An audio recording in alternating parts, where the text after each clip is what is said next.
എല്ലാവർക്കും നമസ്കാരം. വളരെ ദുഃഖകരമായിട്ടൊരു വാർത്ത നിങ്ങളെ അറിയിക്കുകയാണ്.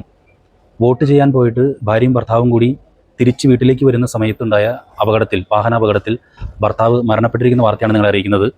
ഈ അപകടം നടന്ന സ്ഥലം കല്ലേറ്റുങ്കര ഇരിഞ്ഞാലക്കുട റൂട്ടിലാണ്. മരിച്ചത് പേരാമ്പ്ര തേശ്ശേരി കരുവാമ്പീട്ടിൽ ഗോപി 61 വയസ്സെന്ന ഗൃഹനാഥനാണ് മരണപ്പെട്ടിട്ടുള്ളത്. കൂടെ ബൈക്കിലുണ്ടായിരുന്ന ഭാര്യയ്ക്ക് അതീവ ഗുരുതരമായ പരിക്കുകളോടെ സെൻറ് ജെയിംസ് ആശുപത്രിയിൽ ചികിത്സയിലാണ്. ഈ സംഭവം നടക്കുന്ന ഏകദേശം 5:15 കൂടിയിട്ടാണ്. തേശ്ശേരി പള്ളി ബൂത്തിൽ വോട്ട് ചെയ്ത് കഴിഞ്ഞതിന് ശേഷം തിരിച്ചു വരികയായിരുന്നു. ശരിക്കും ഈ ഗൃഹനാഥൻ്റെ വീട് പേരാമ്പ്രയിലാണ്, പക്ഷേ ഭാര്യ വീടായിട്ടുള്ള ഔട്ടത്തൂരാണ് താമസിക്കുന്നത്. വോട്ട് ചെയ്ത് കഴിഞ്ഞതിന് ശേഷം തിരിച്ച് ഔട്ടത്തൂരിലേക്ക് പോവുകയായിരുന്നു. പോകുന്ന സമയത്താണ് കല്ലേറ്റുങ്കര ഇരിഞ്ഞാലക്കുട റൂട്ടിൽ മുസ്ലിം പള്ളിക്കൊക്കെ അടുത്തായിട്ട് അവിടെ ഒരു ഹോട്ടലുണ്ട്. ആ ഹോട്ടലിൻ്റെ ഒക്കെ അടുത്തായിട്ടാണ് ഗോപി ഓടിച്ചിരുന്ന ബൈക്ക് എയ്സുമായിട്ട് കൂട്ടിയിടിക്കുകയായിരുന്നു. ഈ വാഹനത്തിൻ്റെ പിറകിൽ ഭാര്യ അംബികയും ഉണ്ടായിരുന്നു. തൽക്ഷണം തന്നെ ഗോപി അവിടെ വെച്ച് മരിച്ചു. പിന്നീട് സെൻറ് ജെയിംസ് ആശുപത്രിയിലേക്ക് കൊണ്ടുവരികയായിരുന്നു. ഭാര്യ അംബിക ഗുരുതരാവസ്ഥയിൽ തന്നെയാണ് സെൻറ് ജെയിംസ് ആശുപത്രിയിൽ ചികിത്സയിലാണ്. മക്കൾ അശ്വിൻ, ഐശ്വര്യ.